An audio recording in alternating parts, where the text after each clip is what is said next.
If your life feels a little chaotic, listen to this video.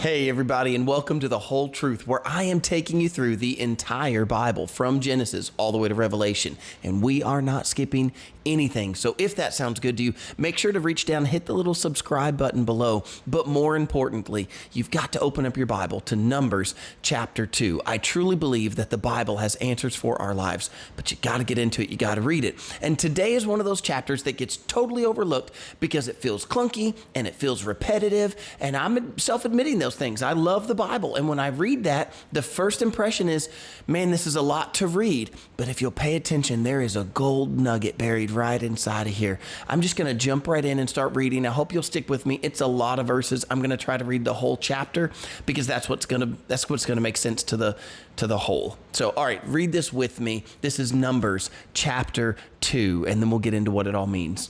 And the Lord spoke to Moses and Aaron, saying, every one of the children of Israel shall camp by his own standard, beside the emblems of his father's house. They shall camp some distance from the tabernacle of meeting. On the east side, towards the rising of the sun, those of the standard of the forces with Judah shall camp according to their armies. And Nahshon and the son of Amminadab shall be the leader of the children of Judah, and his army was numbered at 74,600. Those who camped next to him shall be the tribe of Issachar, and Nathaniel the son of Zuar shall be the leader of the children of Issachar, and his army was numbered at 54,400. Then comes the tribe of Zebulun, and Eliab the sons of Helon shall be the leader of the children of Zebulun, and his army was numbered at 57,400. I'm in verse 9 if you're lost. And all who were numbered according to their armies of the forces with Judah were 186,400. These shall break camp first. On the south side shall be the standard of forces with Reuben according to their armies. And the leader of the children of Reuben shall be Eleazar, the son of Shadur, and his army was numbered at 46,500. And those who camp next to him shall be the tribe of Simeon. The leader of the children of Simeon shall be Shelumiel, the son of Zurishaddai. Forgive me, these are hard to read sometimes. And his army was numbered at 59,300. And verse 14, then comes the tribe of Gad. And the leader of the children of Gad shall be Eliasaph, the son of Reuel. And his army was numbered at 45,650. And those who were numbered according to their armies with the forces of Reuben were 151,450. They shall be the second to break camp. The tabernacle of meeting shall move out with the camp of the Levites in the middle of the camps as they camp, and so they shall move out every one in his place by their standards. On the west side shall be the standard of the forces with Ephraim according to their armies. And the leader of the children of Ephraim shall be Elishama, the son of Ammihud, and his army was numbered at 40,500. Next to him comes the tribe of Manasseh, and the leader of the children of Manasseh shall be Gamaliel, the son of Pedazur, and his army was numbered at 32,200. Then comes the tribe of Benjamin, and the leader of the children of Benjamin shall be Abidan, the son of Gideoni. And his army was numbered at 35,400. And all who were numbered according to their armies of the forces with Ephraim, 180,100. And they shall be the third to break camp. And the standard of forces with Dan shall be on the north side according to their armies. And the leader of the children of Dan shall be Ahazar, the son of Ammishaddai, and his army was numbered at 62,700. And those who camp next to him shall be the tribe of Asher, and the leader of the children of Asher shall be Pagiel, the son of Okron, and his army was numbered at 41,500. Then comes the tribe of Naphtali, and the leader of the children of Naphtali shall be Ariah, the son of Enan, and his army was numbered at 53,400, and all who were numbered with the forces of Dan, 157,600. And they shall break camp last with their standards. These are the ones who were numbered of the children of Israel by their fathers' houses. All who were numbered according to their armies of the forces were 603,550. But the Levites were not numbered among the children of Israel, just as the Lord commanded Moses. Thus the children of Israel did according to all that the Lord commanded Moses. And so they camped by their standards, and so they broke camp, each one by his family, according to their father's house. Whoa, there you go. Didn't I tell you it was a little bit clunky for me? It's just hard to read and it's repetitive. And you go, what in the world does that have to do with anything? What did I just read? Well, let me describe the scene for you. Remember that Moses has come down off of Mount Sinai. He is giving the law to the people, and they're going to enter into the promised land. They're going to travel through the wilderness, and they're going to get into the promised land. That is what the book of Numbers is all about. Now, of course, there's that whole deal with they're going to reject going in, and then they're going to wander in the wilderness for 40 years, but we're not even there yet. They don't have any idea that they're going to wander for the next 40 years. Right now, what they know is this is how they're being told to camp the armies. Remember, in the first chapter, what they were told to do was to number the armies of fighting men. And we talked about how important that was, that even though God had called them, even though God had a purpose for them, even though God had protected them so far and delivered them in miraculous ways, there was still a battle ahead. They needed to number the fighting men. And that goes for you and I as well in our lives. Well, what about this? What's happening? Well, let me give you the picture. And it's kind of interesting the way that it's set up, because the first kind of half of the chapter, you hear about the east side and how that's going to be the tribes of Judah. And then you get down to and the tribes that are going to be with him, and then down to the south side. And then it talks about the middle. And then it goes over and says the west side, and then lastly, the north side. So let me describe here what's happening. The tabernacle is a tent. It's the tent of meeting. This is where the Israelite people will meet with God. God has promised them he will meet with them. He will be their God. They will be his people. He will be their king. He will be their leader. And he says to set the tabernacle, you're going to put it in the middle. And the way the chapter is organized, you get the east side, and then you get the south side, and then the middle, right in the middle of the chapter. And then you hear about the west side and then the north side. And the reason is because that's the way that the tribes are going to be set up. The tabernacle where God would meet with man, right in the middle. That tabernacle that represents Jesus. And if you need a reference to that, go look through my videos, look through Exodus. You can go onto YouTube and you can see a whole playlist called The Tabernacle, and you can see how the tabernacle all points to Christ.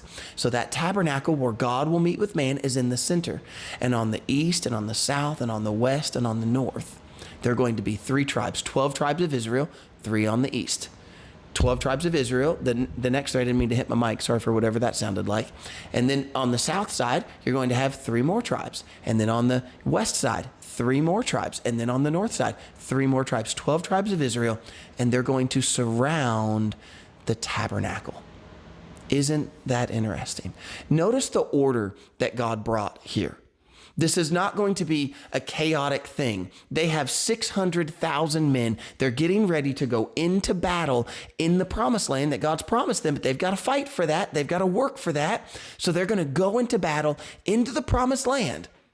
But as they go into that promised land and they go into battle, it will not be haphazard. It is not a every man for himself. They have a flag. They're to stand beside their flag and camp beside their flag. When they break camp, in other words, when they're getting ready to go into battle, this is how they're going to break camp. The tribe of Judah is going to head that. Isn't it interesting that Jesus is the Lion of the tribe of Judah? Jesus himself is from the tribe of Judah, and he will lead the charge. It is Judah who will lead the charge as they go in to fight. And then it'll be Judah that will break camp, and then it'll be Reuben, and then so on, and down through that line. I'm not going to try to go through those. I'm not going to put up a picture of that. You can look it up for yourself if you want to see where each individual tribe was. But I do find the most interesting part is that the tabernacle was to be centered. What they were camping around, what they were marching out from, What was center in their life, what was center in their battle, what was center in everything is God.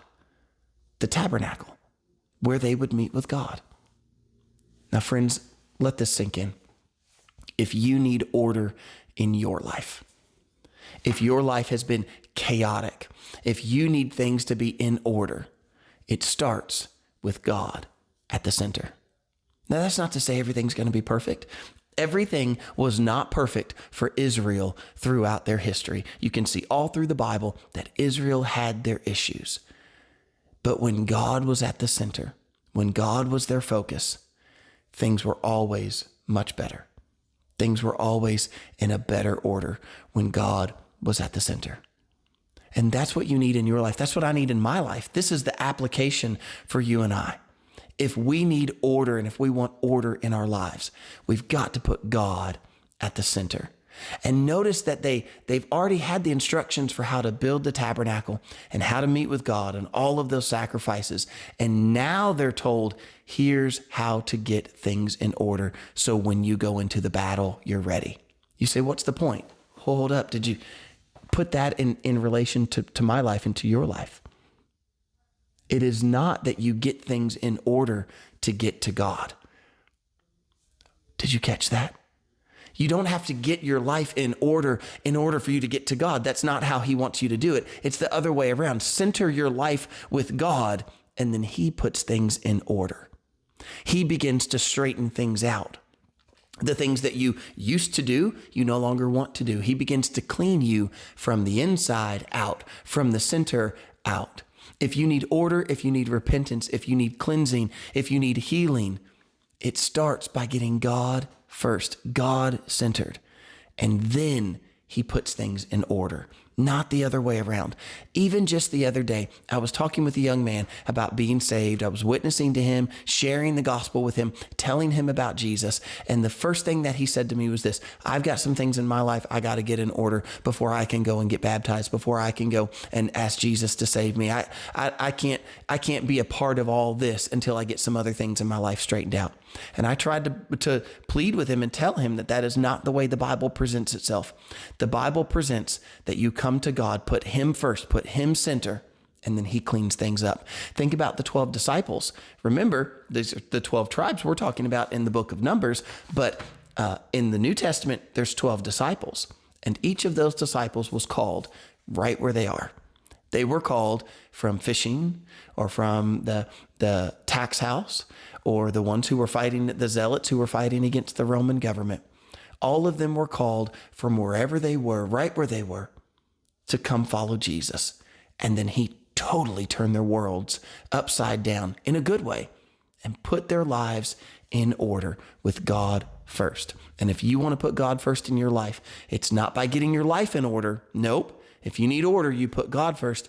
He puts your life in order. If you need that, it's found in the person of Jesus.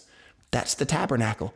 Jesus, the Word, became flesh and dwelt among us, tabernacled among us. That's what Jesus did. Put him center in your life.